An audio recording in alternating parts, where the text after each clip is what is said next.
bahwa Nabi Musa melihat adanya api dari jauh. Saat itu Nabi Musa tersesat perjalanannya. Kemudian tertimpa hawa dingin.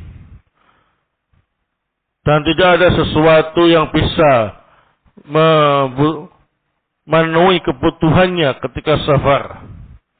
Maka Nabi Musa berkata kepada istrinya, sungguh aku melihat api, dan itu ada di bagian kanan Gunung Tursina. Semoga aku bisa datang kepada kalian dengan membawa sebagian api itu, agar kalian bisa menghangatkan diri. Atau aku mendapati orang yang memberiku petunjuk di api itu, yakni orang yang memberiku petunjuk jalan keluar dari ketersesatan tadi. Saat itu yang dicari Nabi Musa adalah An-Nur Al-Hissi.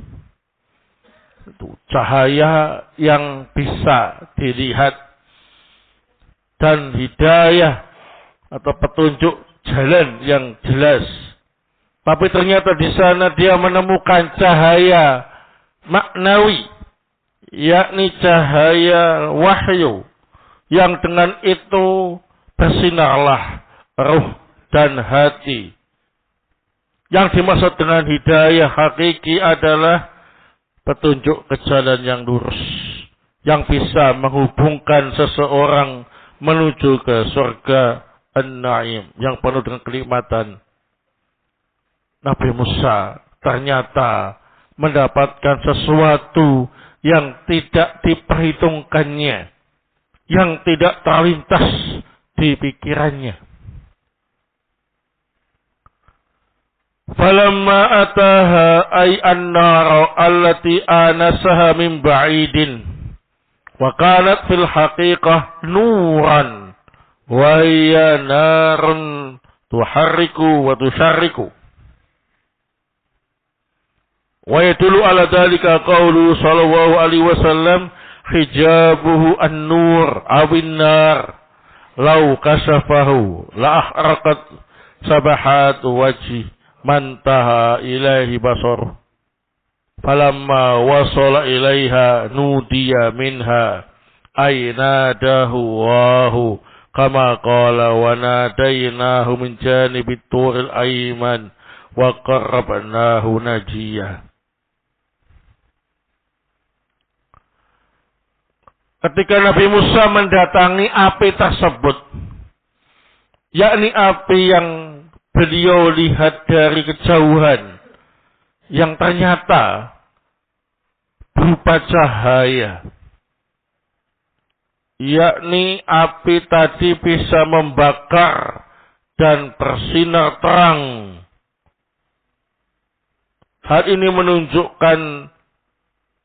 Hal ini ditunjukkan oleh sabda Nabi Shallallahu Alaihi Wasallam, hijab yang menutupi wajah Allah itu adalah cahaya atau api. Seandainya Allah membukanya, pasti akan membakar seluruh yang dilihat oleh matanya. Ketika Nabi Musa telah sampai ke arah api itu, tiba-tiba ada yang memanggilnya, yakni Allah Ta'ala memanggil Nabi Musa. Sebagaimana dalam firman Allah yang lain, Allah berfirman, dan kami memanggil Nabi Musa dari arah sebelah kanan Gunung Tursina, dan kami dekatkan Nabi Musa untuk bermunajat kepada kami. Inni ana rabbuk fakhla'na alaik innaka bil wadil muqaddas tuwa. Akhbarahu annahu rabbuhu wa amarahu ayasta'idda wa yatahayya'a limunajatihi wa yatamma lidalik wa yulqiya na'laihi li'annahu fil wadil muqaddasil mutahhari al-mu'azzami walau lam yakun min taqdisihi illa anna Allah tarahu limunajatihi kalimahu Musa lakafa wa qad qala katsirun min mufassirin inna Allah amarahu ayulqiya na'laihi li'annahuma min jildi khimarin wallahu a'lam bidzalik. Aku adalah Rabb. Lepaslah kedua sandalmu. Sesungguhnya engkau berada di lembah suci bernama Tua. Allah Ta'ala menghabarkan kepada Nabi Musa bahwa Allah adalah Rabb-Nya. Allah memerintah Nabi Musa untuk bersiap-siap bermunajat kepadanya. Memperhatikan urusan itu. Melempar kedua sandalnya. Karena berada di sebuah lembah suci yang diagungkan. Seandainya bukan karena kesuciannya, hanya semata-mata Allah Ta'ala memilih Nabi Musa untuk bermunajat kepadanya sebagai kalimur Rahman, maka niscaya cukup bagi Musa untuk melepas sandalnya. Sungguh sebagian besar ahli tafsir mengatakan, sesungguhnya Allah memerintah Nabi Musa untuk melepas kedua sandalnya, karena kedua sandalnya saat itu terbuat dari kulit keledai. Dalam riwayat, kulit keledai yang jadi bangkai. Wallahu a'lam atas kepastian hal itu. Wa anahtartuk ay takhayyartuka wastafaituka minan nas wa hadhihi akbaru nikmatin wa minnatin an'ama Allahu biha alaihi taktabi minasyukri ma yadiku biha. Aku memilihmu, yakni memilihmu dari sekian banyak manusia.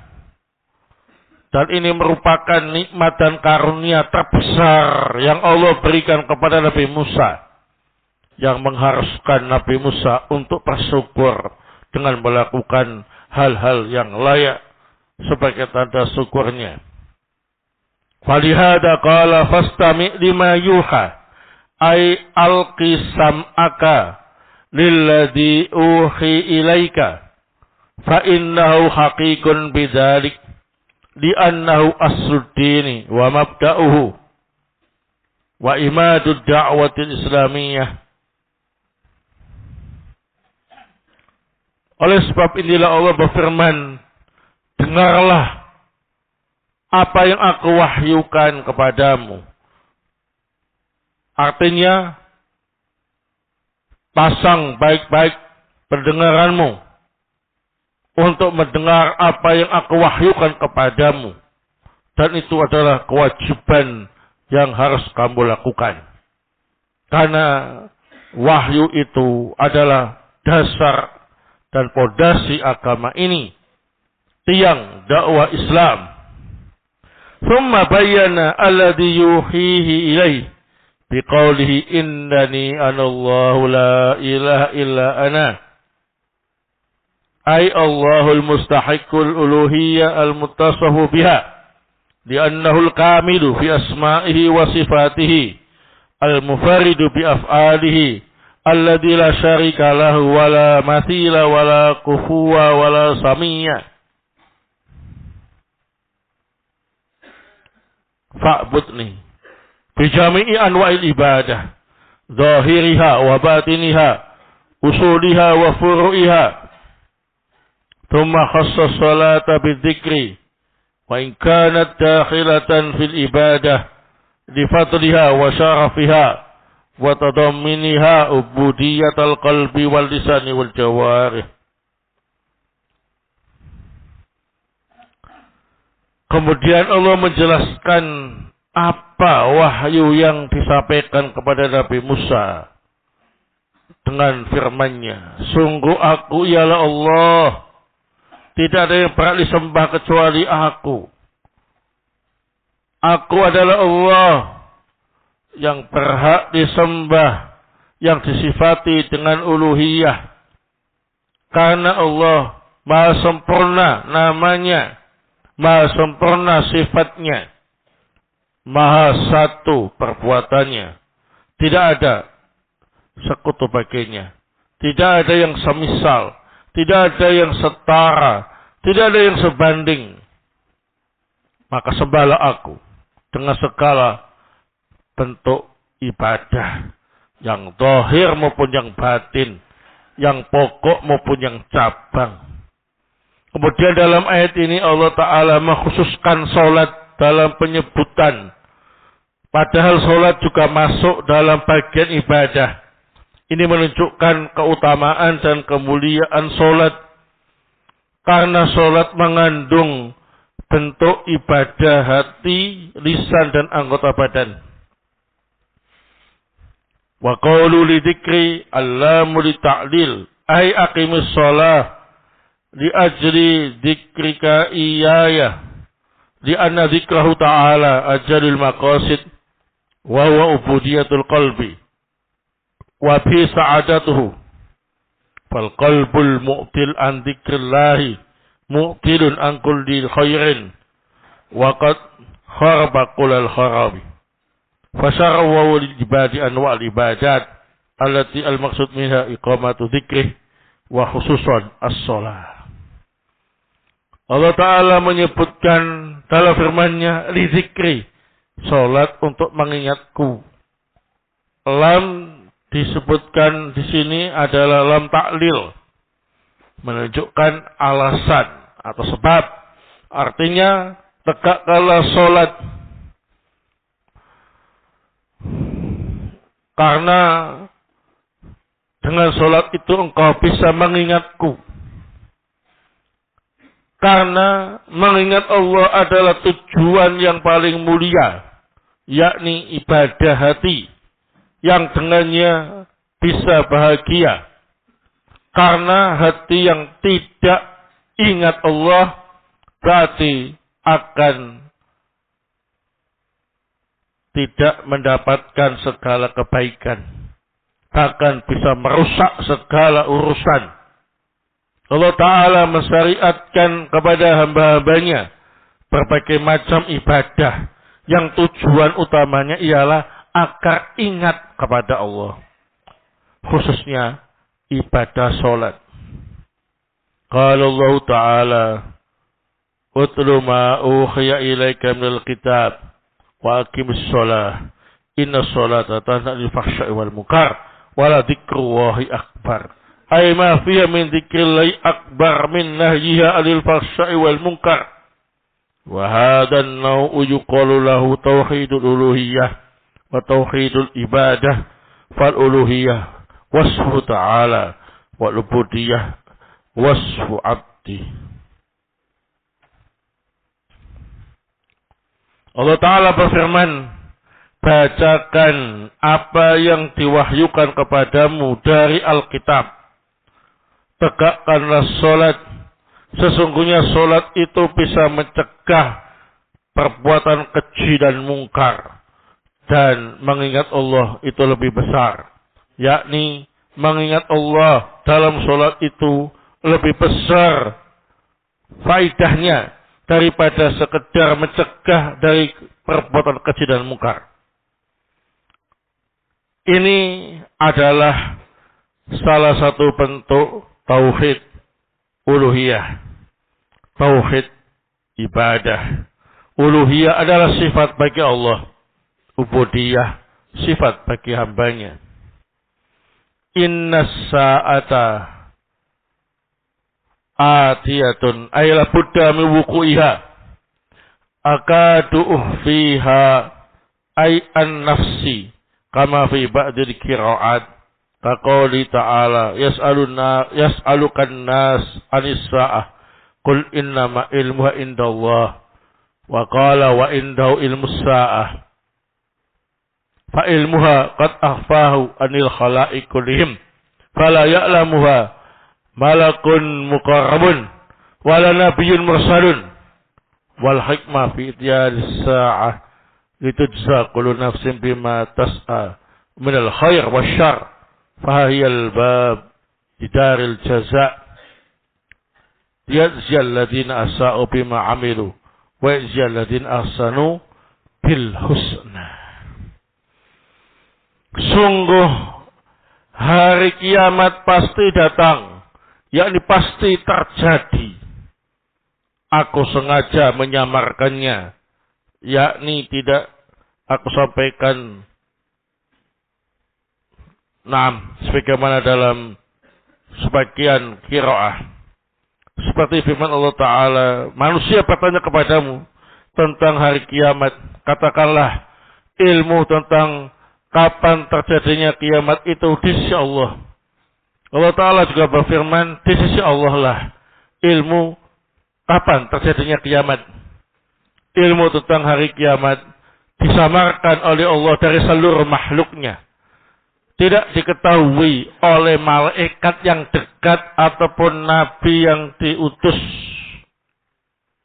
Dan hikmah tentang terjadinya kiamat agar Allah membalas setiap jiwa sesuai dengan yang diusahakan, yang baik atau yang jelek, dan itu merupakan pintu negeri pembalasan.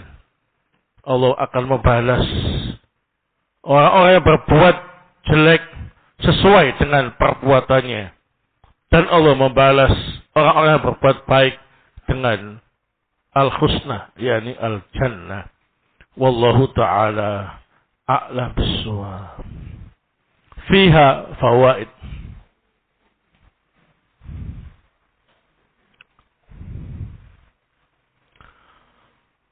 Al-faidatul ula,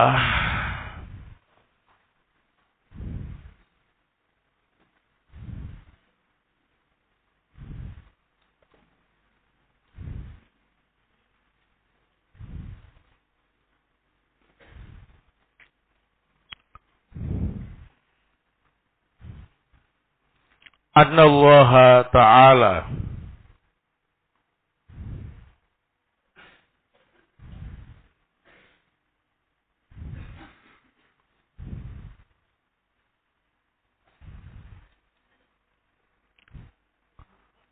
ja'ala Musa alaihissalam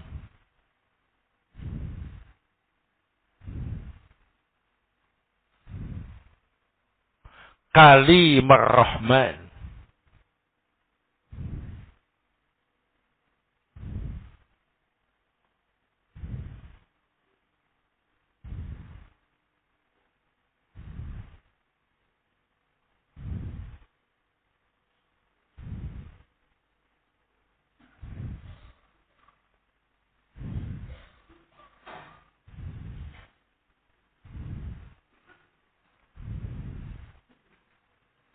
bahwa sungguhnya Allah Subhanahu wa Ta'ala menjadikan Nabi Musa alaihissalam sebagai kalimur rahman. Itu Nabi yang langsung diajak bicara oleh Allah Subhanahu wa Ta'ala tanpa penerjemah, ya. Nah, termasuk keutamaan Nabi Musa alaihissalam dibandingkan nabi-nabi yang lain. Barakallahu fikum. Asaniyah,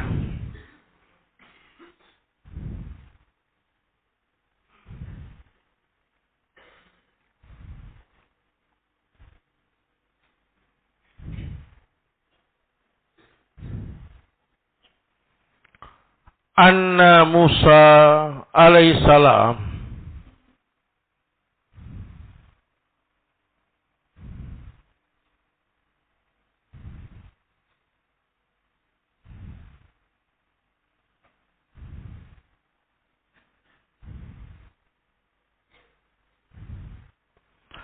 ra'a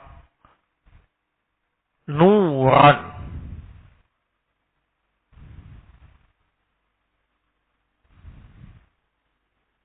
au naran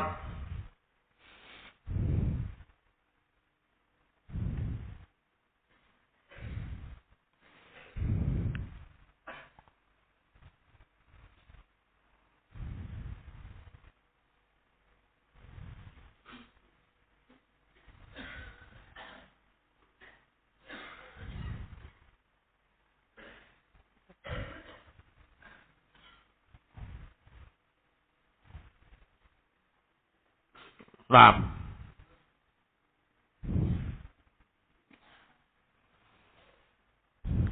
wahia hijabu wajhi rahman.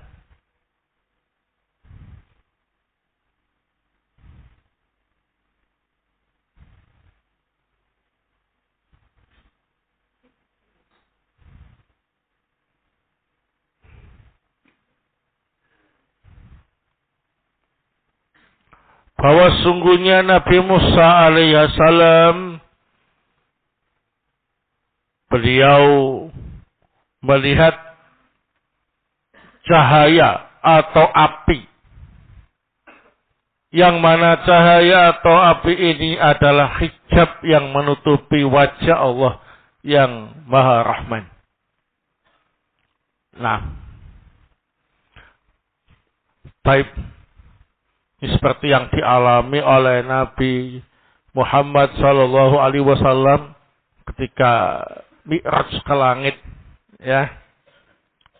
Nabi langsung berhadapan dengan Allah Subhanahu wa taala.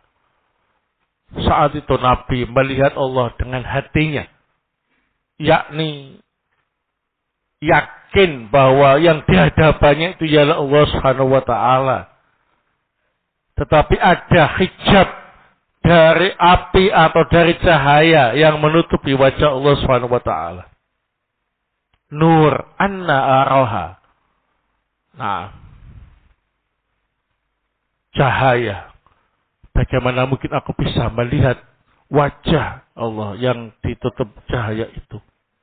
Nah, sehingga para ulama berpendapat yang rajih bahwa Nabi Muhammad SAW itu melihat Allah dengan hatinya, bukan dengan kedua matanya. Yakni posisi Nabi saat itu ketika Mi'raj benar-benar dekat dengan Allah Subhanahu wa taala, tapi tidak bisa melihat wajah Allah taala karena hijab yang menutupi wajah Allah yang berupa cahaya atau api menutupinya. Ini terjadi pada Nabi Musa alaihissalam, ya. Nabi Musa melihat bagaimana api dan cahaya yang merupakan hijab yang menutupi wajah Allah itu. Seandainya Allah buka hijab itu, maka semua sejauh mata Allah memandang akan hancur. Karena memang belum waktunya untuk dibuka. Ya, Allah tidak membukanya kecuali nanti. Nah, di akhirat,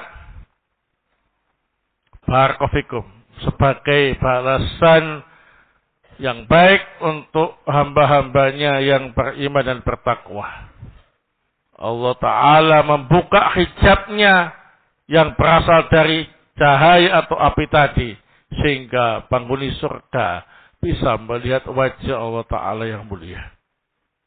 Yang ketika itu mereka menikmati keindahan wajah Allah, melupakan semua nikmat-nikmat surga yang dinikmati sebelumnya. Itulah az-ziyadah. Nah, barakallahu fikum. Oleh sebab itulah kita harus selalu memohon kepada Allah Ta'ala untuk bisa melihat wajah Allah yang mulia, ya. Nas'alullah ta'ala ayyaj'alana minal muttaqin alladzina yarawna wajha Allah ta'ala yaumal qiyamah wa fil jannah. Amin. Naam. Baik. As-salisa.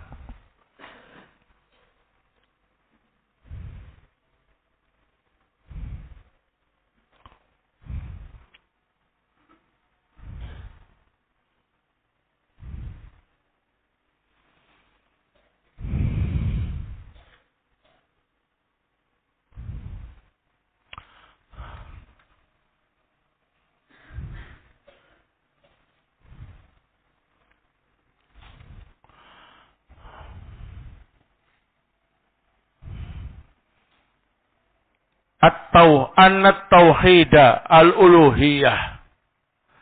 An-tauhida al-uluhiyah.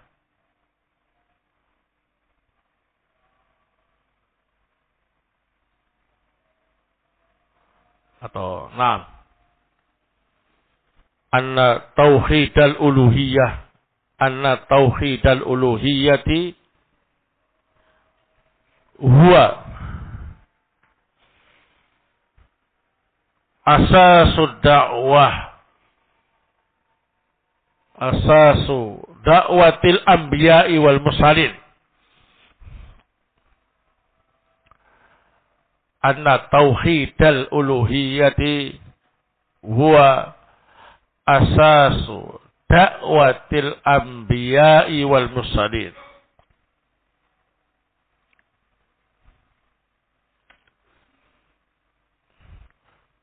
Tauhid uluhiyah itu merupakan asas dasar dakwanya para nabi dan rasul.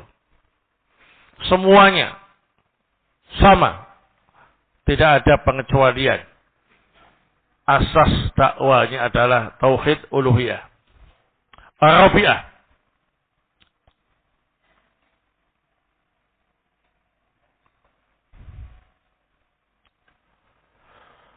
Fadlus salati wa syarafuha.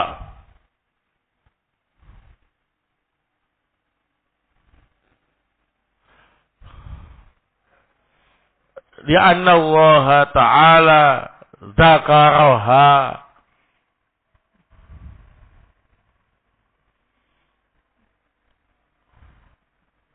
mahsusatan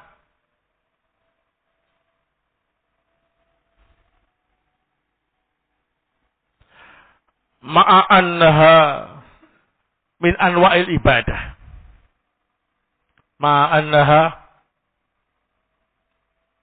min anwa'il ibadah. Keutamaan dan kemuliaan salat. Karena Allah Ta'ala menyebutkan salat ini secara khusus. Padahal salat termasuk bagian dari macam-macam ibadah. Nah, al-khamisah.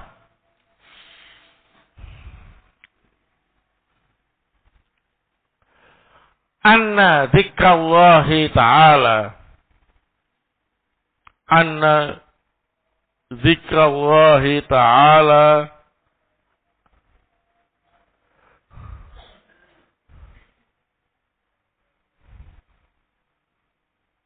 huwa ajallul maqasid fil ibadah.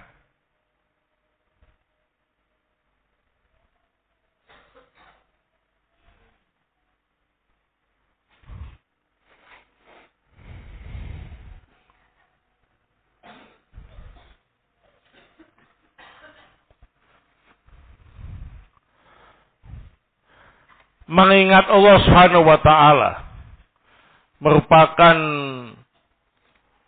tujuan yang paling mulia dalam segala bentuk ibadah.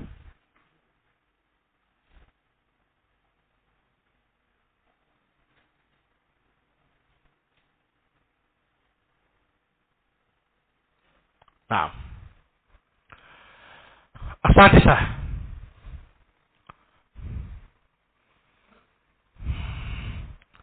Al-iman bi anna as-sa'ata la budda min wuqu'iha. Mengimani bahwasanya hari kiamat itu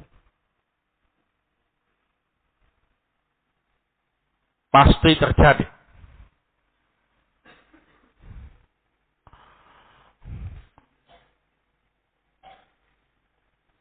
Wala ya'lamuha